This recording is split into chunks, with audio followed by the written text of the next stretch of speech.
오늘이 귀한 시간 우리의 또 찬양을 받기 합당하신 주님 앞에 우리 마음 올려드리며 오늘도 우리 가운데 생명의 강으로 또 생수의 강으로 채워주실 그 주님의 이름 함께 찬양하며 나아가십시다.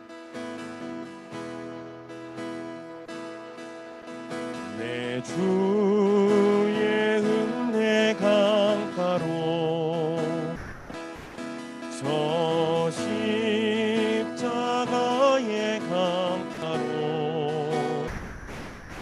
내 주의 사랑 있는 곳 내 주의 강가로 한 번 더 고백할까요? 내 주의 은혜 강가로 내 주의 은혜 강가로 저 십자가의 강가로 내 주의 사랑 있는 곳 내 주의 강가로 바란 나의 영혼을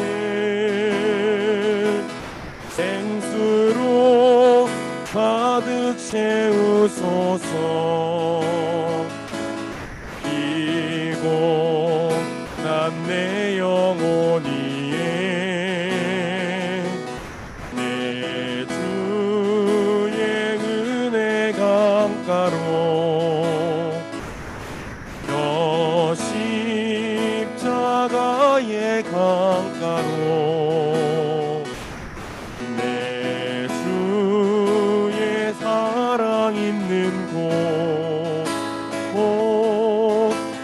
내 주의 강가로 바란 나의 영혼을 바란 나의 영혼을 생수로 가득 채우소서. 피곤한 내 영혼이에 바란 나의 영혼을 바란 나의 영혼을 생수로 가득 채우소서. 피곤한 내 영혼이에 내 주의 은혜 강가로 저 십자가의 강가로 내 주의 사랑 있는 곳 내 주의 강가로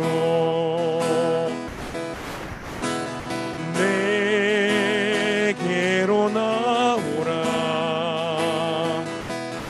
영원히 목마름 전혀 없으니 내게로 나오라.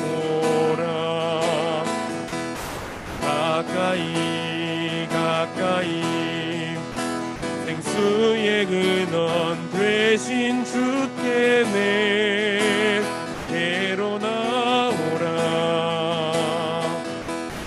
영원히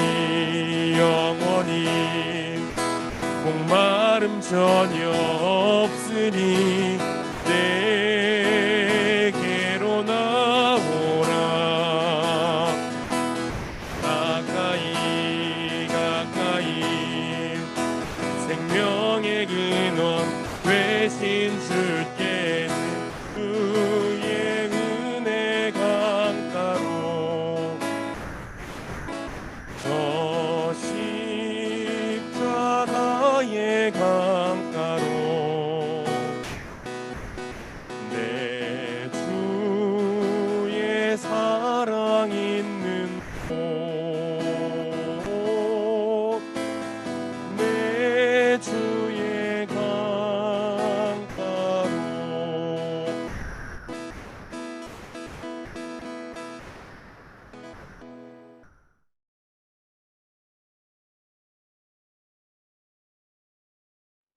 네, 반갑습니다.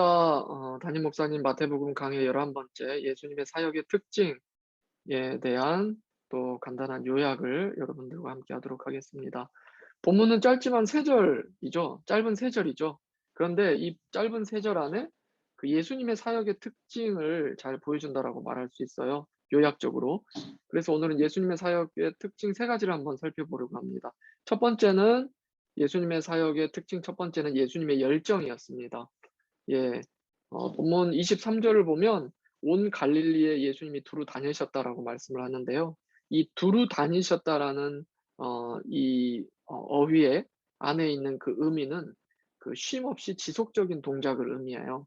그러니까 예수님이 쉬지 않고 계속 다니셨다라는 것을 말하죠. 마치 순회 전도자들이 이렇게 이곳저곳을 계속 방문하고 전도하고 다니는 것처럼 예수님이 쉬지 않고 지속적으로 사람들을 찾아다니셨다라는 것을 의미하고요. 또 온 갈릴리라고 표현하고 있는데 이 단어는 장소의 제한을 초월했다라는 것을 말하고 있습니다. 그러니까 갈릴리 호수 그 근처 갈릴리 지방에 약 200여 촌락, 200여 마을이 이렇게 분포되어 있었다고 해요. 그런데 이 200여 마을을 예수님이 쉬지 않고 구석구석을 최선을 다해서 찾아다니시면서 사역을 하셨다라는 거죠. 어떤 사역을 하셨습니까? 어 잃어버린 영혼을 찾아다니시고 계셨다라는 거죠. 지금도 예수님은 지금도 쉬지 않고 열심으로 우리를 찾아오시고 또한 우리와 한순간도 떨어지지 않은 채 우리와 동행하고 계신 분이 예수님입니다. 예수님의 사역의 특징 첫 번째 열정이었습니다.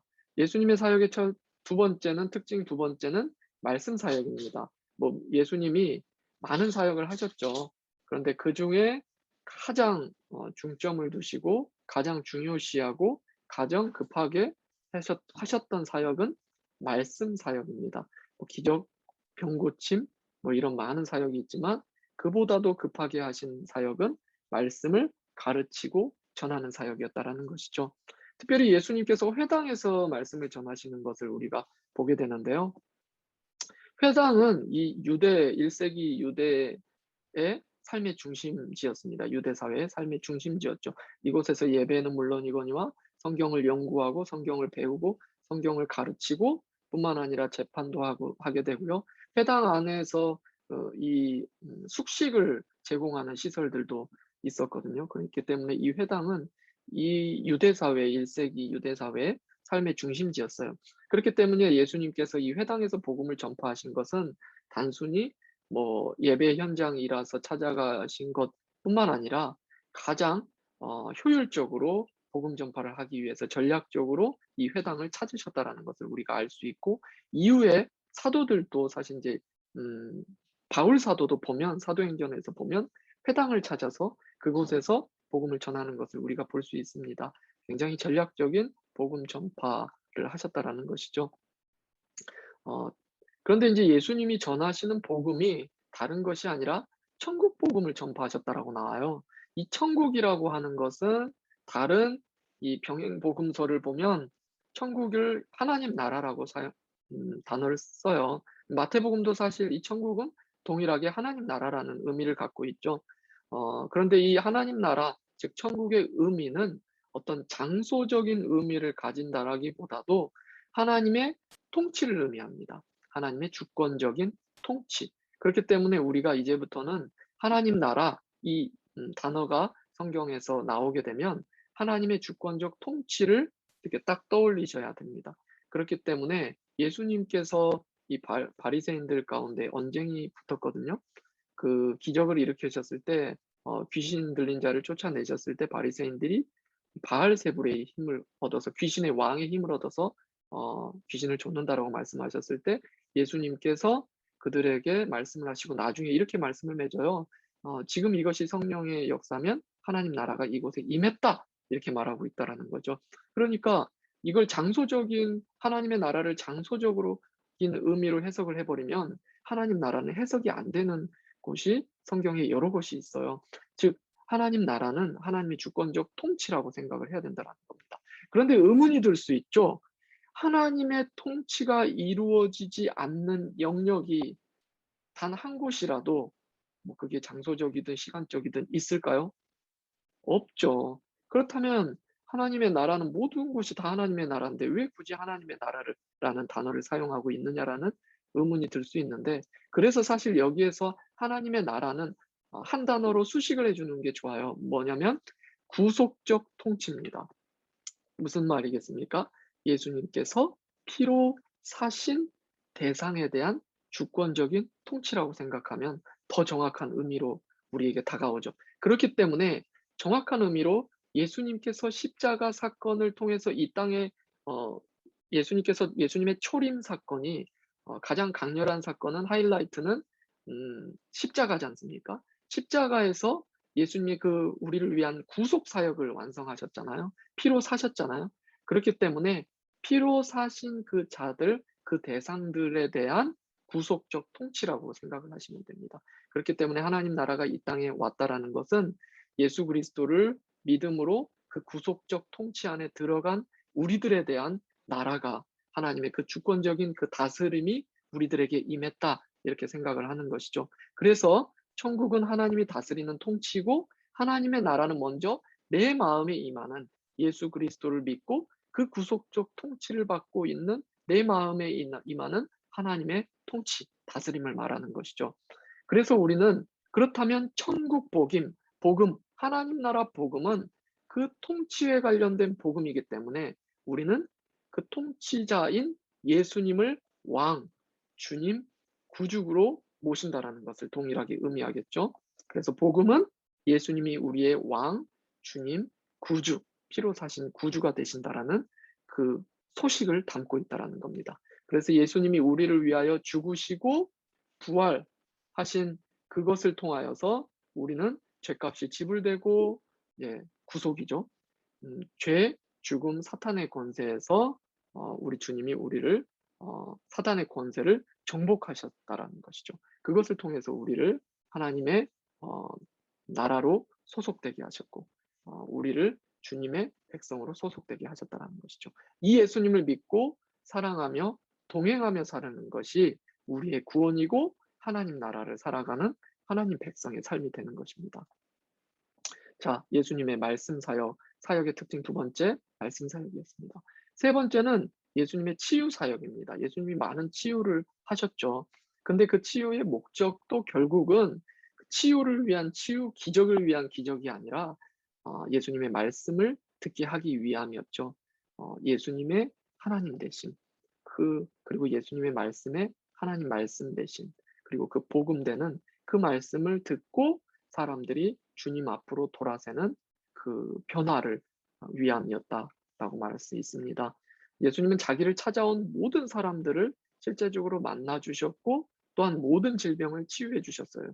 예수님 만나고 치유 못 받은 분들이 없죠. 모두 다 치유를 받았어요. 그렇다면 예수님의 능력은 이게 무엇을 의미하겠습니까? 못 고칠 질병이 없다라는 것을 우리에게 말해 주죠. 예수님 시대에 예수님이 이 땅에 오셔서 1 세기 당시에만 해당하는 것이 아니라 지금도 마찬가지라는 것이죠. 우리들이 주님을 신뢰하고 믿고 또 예수님이 우리들에게 전적인 주권 가운데 치유를 원하시면 치유를 못 받을 질병이 없다라는 거예요. 그래서 오늘날에도 하나님의 뜻이면 우리는 반드시 치유를 받습니다. 그런데 하나님의 뜻 가운데 치유를 받게 되는 것이죠. 그렇기 때문에 우리는 늘 하나님 앞에 기도하면서 치유를 간구해야 됩니다. 우리가 어떤 질병이나 다치는 상황 가운데.